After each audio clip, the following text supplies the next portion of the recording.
Welcome to Masonic Audiobook Library. Today, I'm thrilled to share with you a truly remarkable book that is sure to change the way you see the world.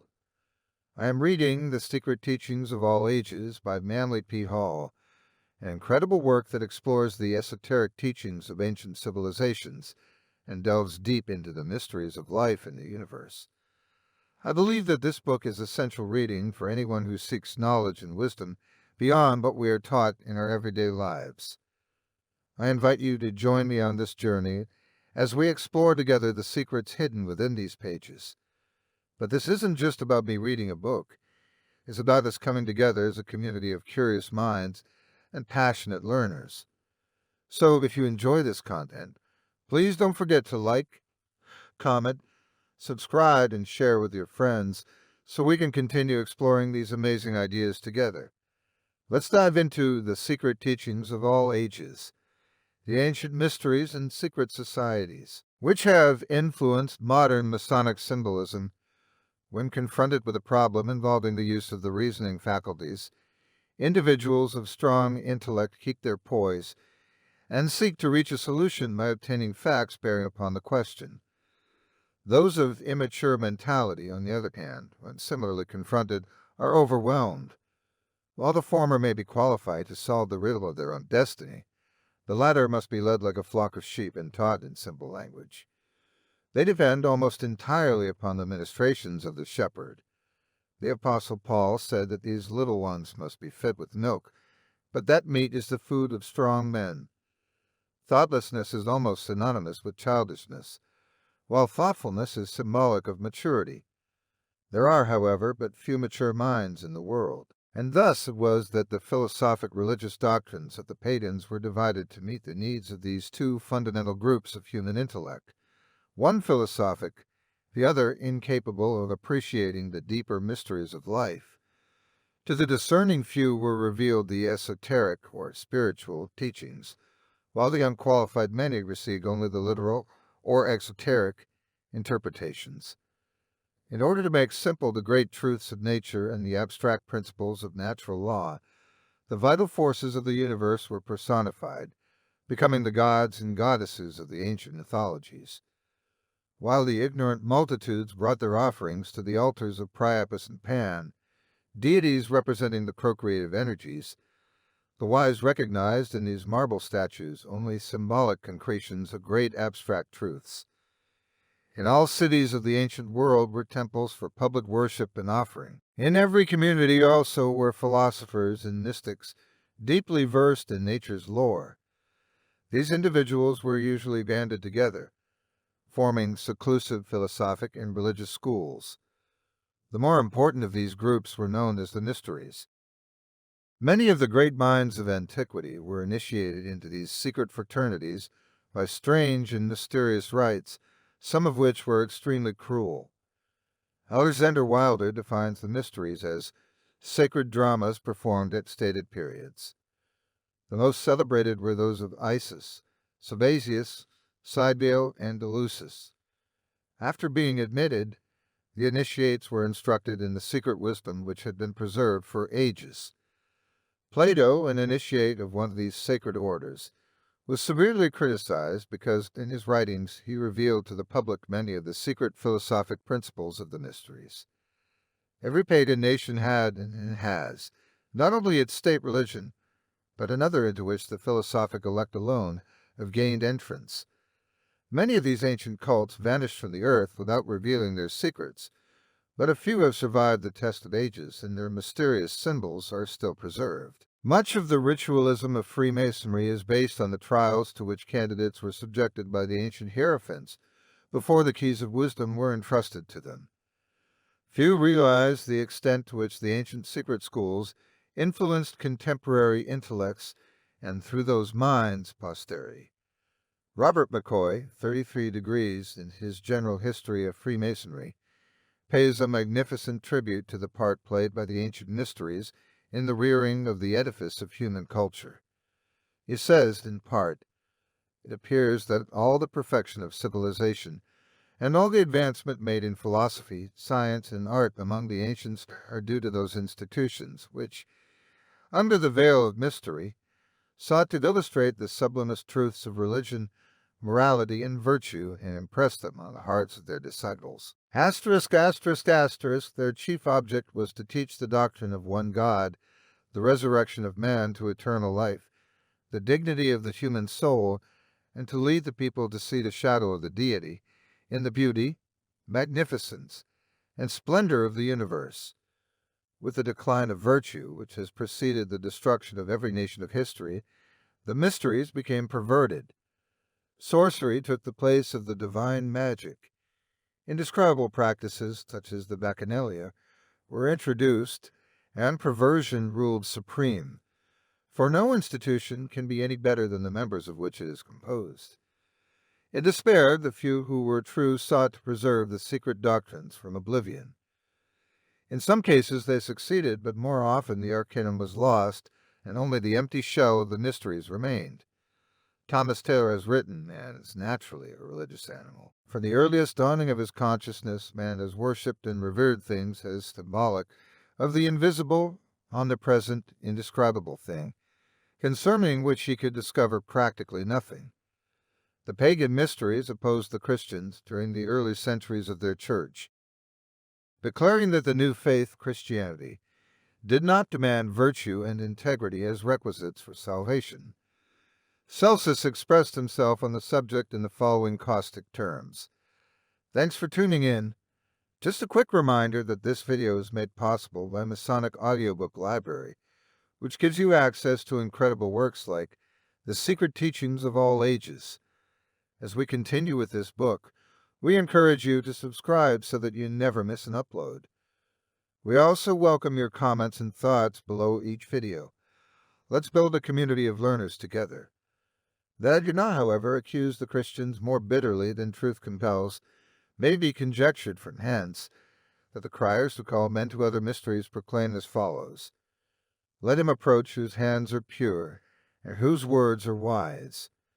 And again others proclaim, Let him approach who is pure from all wickedness, whose soul is not conscious of any evil, and who leads a just and upright life. And these things are proclaimed by those who promise a purification from error.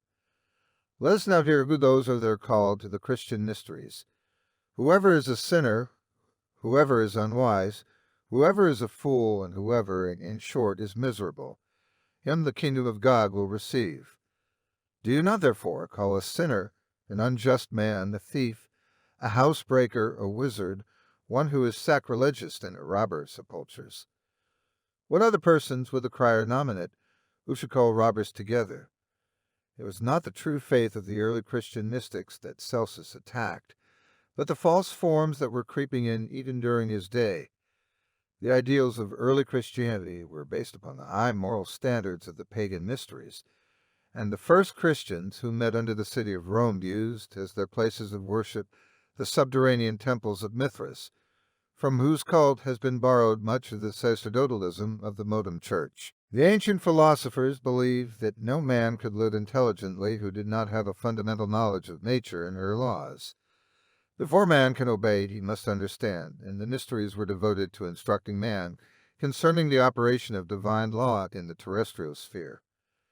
Few of the early cults actually worshipped anthropomorphic deities, although their symbolism might lead one to believe they did.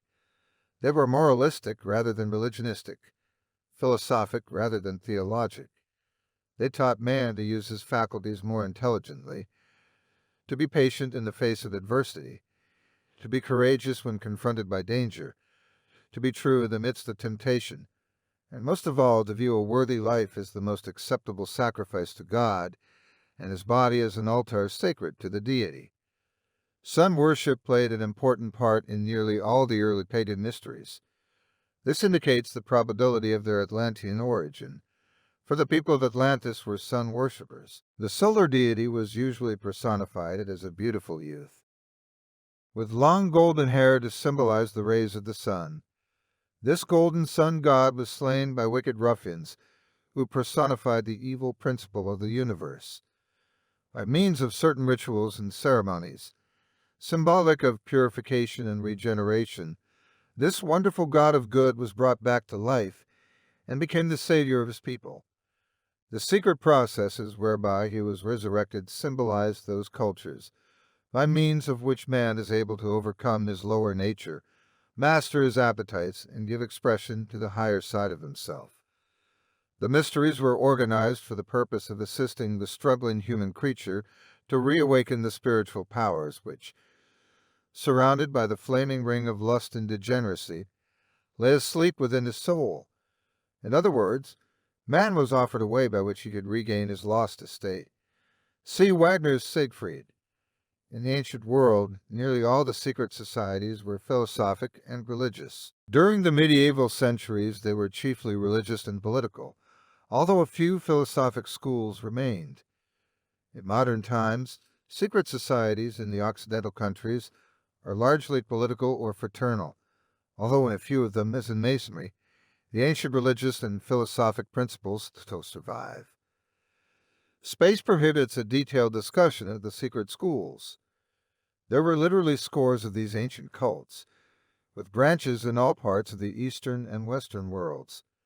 Some, such as those of Pythagoras and the Hermetists, show a decided Oriental influence, while the Rosicrucians, according to their own proclamations, gained much of their wisdom from Arabian mystics. Although the mystery schools are usually associated with civilization, there is evidence that the most uncivilized peoples of prehistoric times had a knowledge of them. Natives of distant islands, many in the lowest forms of savagery, have mystic rituals and secret practices which, although primitive, are of a decided Masonic tinge. In the next chapter, we will delve deep into the fascinating subject of the Druidic mysteries of Britain and Gaul.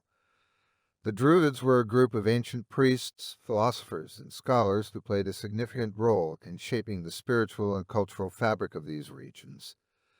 They possessed a profound understanding of natural law, timekeeping, astronomy, and wisdom that was passed down through their oral traditions. Get ready to journey back in time as we explore the enigmatic world of Druidism and unravel its mysteries.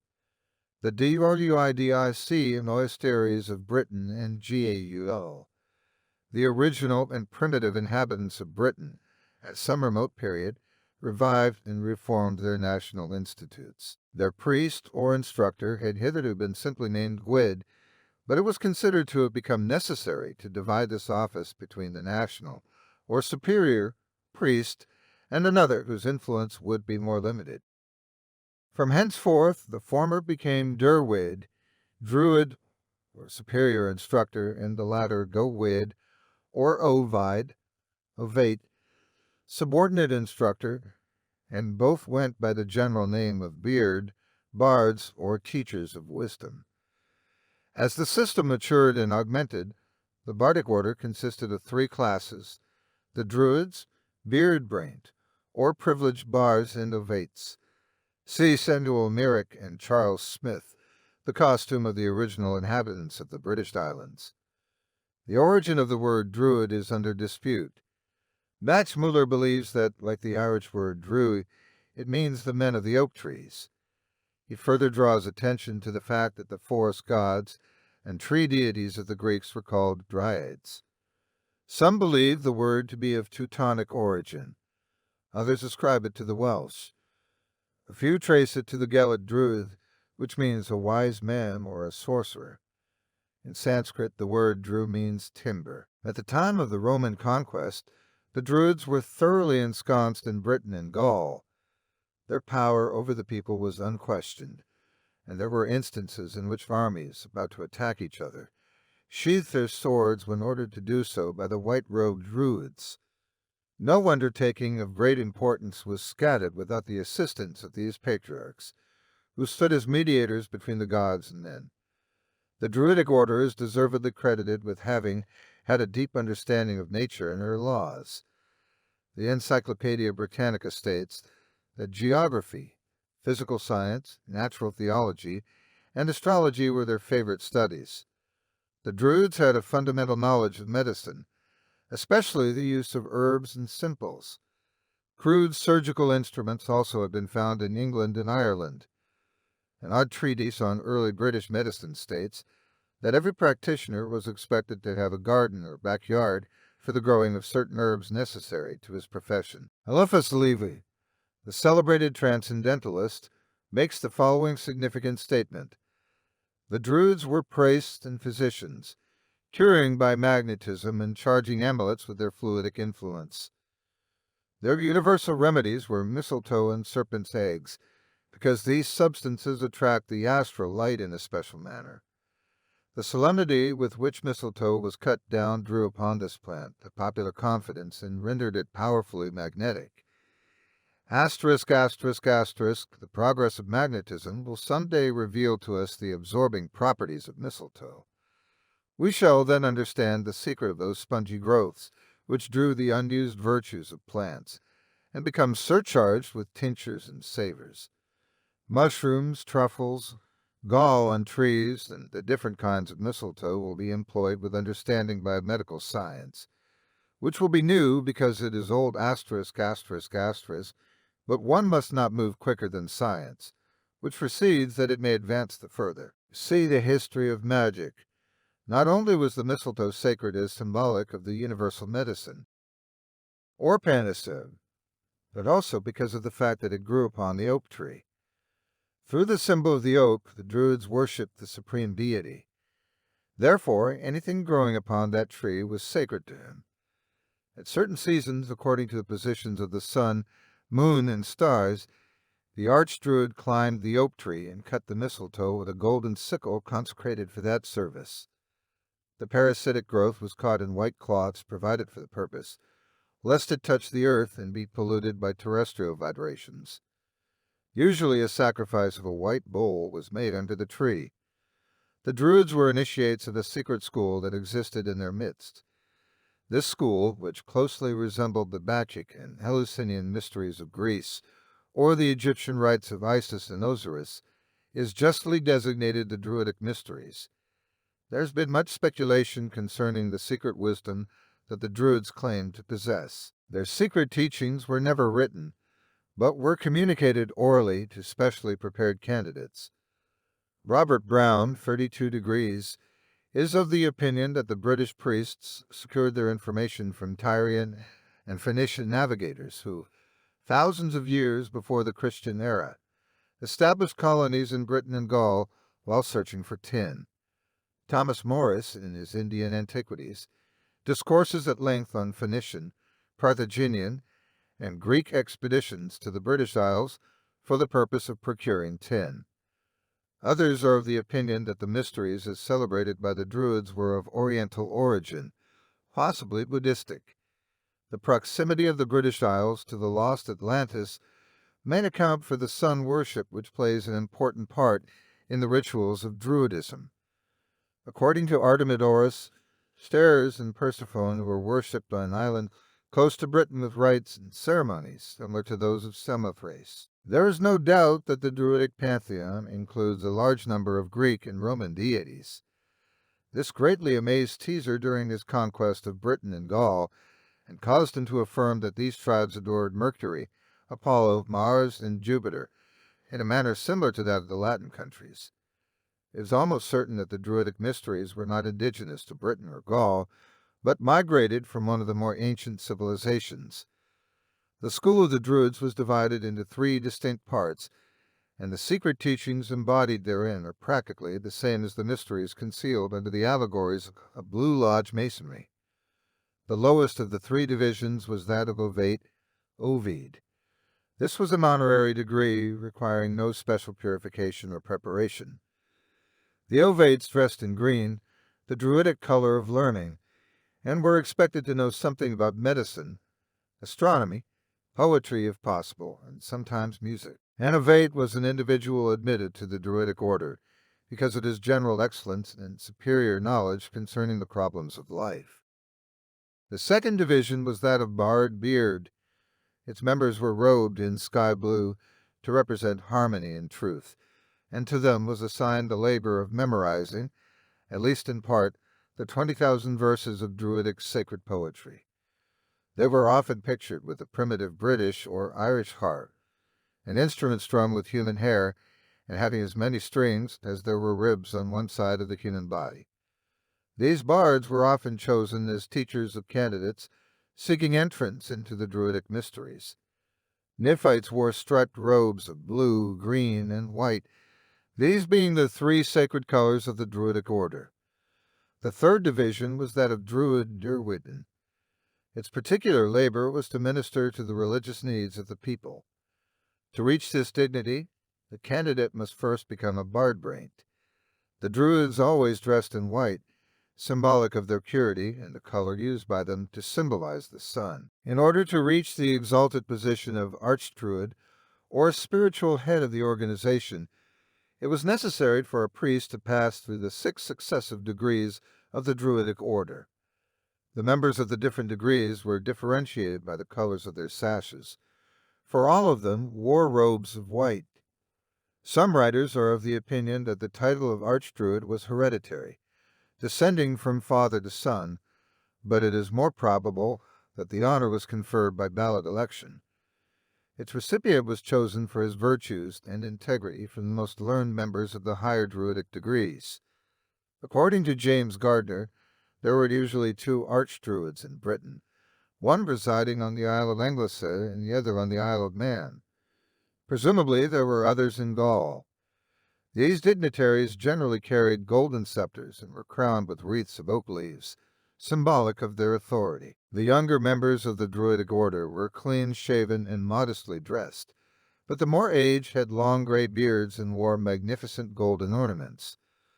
The educational system of the Druids in Britain was superior to that of their colleagues on the continent, and consequently many of the Gallic youths were sent to the Druidic colleges in Britain for their philosophical instruction and training. Eliphas Leva states that the Druids lived in strict abstinence, studied the natural sciences, preserved the deepest secrecy, and admitted new members only after long probationary periods. Many of the priests of the order lived in buildings not unlike the monasteries of the modern world. They were associated in groups like ascetics of the Far East. Although celibacy was not demanded of them, few married. Many of the Druids retired from the world and lived as recluses in caves, in rough stone houses, or in little shacks built in the depths of a forest. Here they prayed and meditated, emerging only to perform their religious duties. The second division was that of Bard Beard. Its members were robed in sky blue to represent harmony and truth, and to them was assigned the labor of memorizing, at least in part, the 20,000 verses of Druidic sacred poetry. They were often pictured with the primitive British or Irish harp, an instrument strung with human hair, and having as many strings as there were ribs on one side of the human body. These bards were often chosen as teachers of candidates seeking entrance into the Druidic mysteries. Nephites wore striped robes of blue, green, and white, these being the 3 sacred colors of the Druidic order. The third division was that of Druid Derwitten. Its particular labor was to minister to the religious needs of the people. To reach this dignity, the candidate must first become a bard-brained.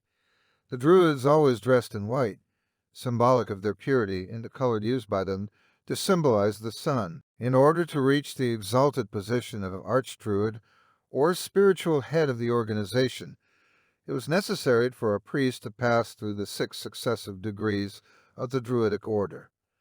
The members of the different degrees were differentiated by the colors of their sashes, for all of them wore robes of white.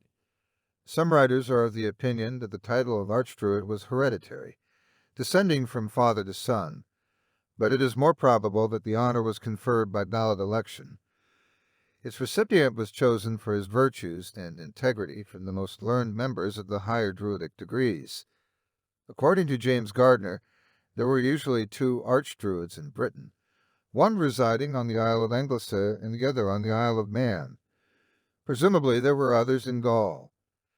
These dignitaries generally carried golden scepters and were crowned with wreaths of oak leaves, symbolic of their authority. The younger members of the Druidic order were clean-shaven and modestly dressed, but the more aged had long gray beards and wore magnificent golden ornaments.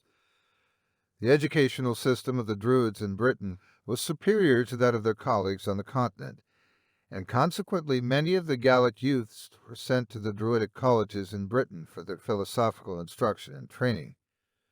Eliphas Levi states that the Druids lived in strict abstinence, studied the natural sciences, preserved the deepest secrecy, and admitted new members only after long probationary periods. Many of the priests of the order lived in buildings not unlike the monasteries of the modern world. They were associated in groups like ascetics of the Far East. Although celibacy was not demanded of them, few married. Many of the Druids retired from the world and lived as recluses in caves, in rough stone houses, or in little shacks built in the depths of a forest. Here they prayed and meditated, emerging only to perform their religious duties. James Freeman Clarke, in his 10 Great Religions, describes the beliefs of the Druids as follows. The Druids believed in 3 worlds and in transmigration from one to the other, in a world above this in which happiness predominated, a world below of misery and this present state. This transmigration was to punish and reward, and also to purify the soul. In the present world, said they, good and evil are so exactly balanced that man has the utmost freedom, and is able to choose or reject either. The Welsh triads tell us there are 3 objects of metempsychosis: to collect into the soul the properties of all being, to acquire knowledge of all things, and to get power to conquer evil. There are also, they say, 3 kinds of knowledge: knowledge of the nature of each thing, of its cause, and its influence. There are 3 things which continually grow less: darkness, falsehood, and death. There are 3 which constantly increase: light, life, and truth. Like nearly all schools of the mysteries, the teachings of the Druids were divided into 2 distinct sections. The simpler, a moral code, was taught to all the people, while the deeper esoteric doctrine was given only to initiated priests. To be admitted to the order, a candidate was required to be of good family and of high moral character. No important secrets were entrusted to him until he had been tempted in many ways, and his strength of character severely tried. The Druids taught the people of Britain and Gaul concerning the immortality of the soul. They believed in transmigration and apparently in reincarnation. They borrowed in one life, promising to pay back in the next. They believed in a purgatorial type of hell where they would be purged of their sins, afterward passing on to the happiness of unity with the gods. The Druids taught that all men would be saved, but that some must return to earth many times to learn the lessons of human life and to overcome the inherent evil of their own natures. Before a candidate was entrusted with the secret doctrines of the Druids, he was bound with a vow of secrecy. These doctrines were imparted only in the depths of forests and in the darkness of caves. In these places, far from the haunts of men, the neophyte was instructed concerning the creation of the universe, the personalities of the gods, the laws of nature, the secrets of occult medicine, the mysteries of the celestial bodies, and the rudiments of magic and sorcery. The Druids had a great number of feast days. The new and full moon and the 6th day of the moon were sacred periods. It is believed that initiations took place only at the 2 solstices and the 2 equinoxes. At dawn of the 25th day of December, the birth of the sun god was celebrated. The secret teachings of the Druids are said by some to be tinctured with Pythagorean philosophy. The Druids had a Madonna or a Virgin Mother with a child in her arms, who was sacred to their mysteries, and their sun god was resurrected at the time of the year corresponding to that at which modern Christians celebrate Easter. Both the cross and the serpent were sacred to the Druids, who made the former by cutting off all the branches of an oak tree and fastening one of them to the main trunk in the form of the letter T. This open cross became symbolic of their superior deity. They also worshipped the sun, moon, and stars. The moon received their special veneration. Caesar stated that Mercury was one of the chief deities of the Gauls. The Druids are believed to have worshipped Mercury under the similitude of a stone cube. They also had great veneration for the nature spirits, fairies, gnomes, and undines, little creatures of the forests and rivers to whom many offerings were made. Describing the temples of the Druids, Charles Heckethorn, in the secret societies of all ages and countries, says, their temples wherein the sacred fire was preserved were generally situate on eminences, and in dense groves of oak, and assumed various forms, circular, because the circle was the emblem of the universe, oval, in allusion to the mundane egg, from which issued, according to the traditions of many nations, the universe, or, according to others, our first parents. Serpentine, because the serpent was the symbol of the Druidic Osiris. Cruciform, because a cross is an emblem of regeneration, or winged, to represent the motion of the divine spirit.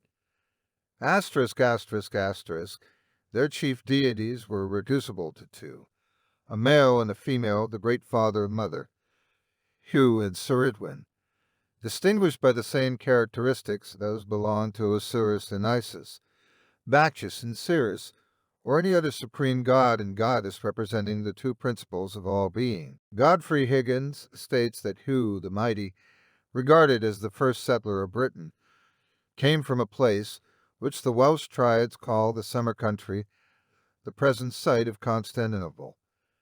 Albert Pike says that the lost word of Masonry is concealed in the name of the Druid god Hu. The meager information extant concerning the secret initiations of the Druids indicates a decided similarity between their mystery school and the schools of Greece and Egypt. Hu, the sun god, was murdered and, after a number of strange ordeals and mystic rituals, was restored to life. There were 3 degrees of the Druidic mysteries, but few successfully passed them all. The candidate was buried in a coffin, as symbolic of the death of the sun god.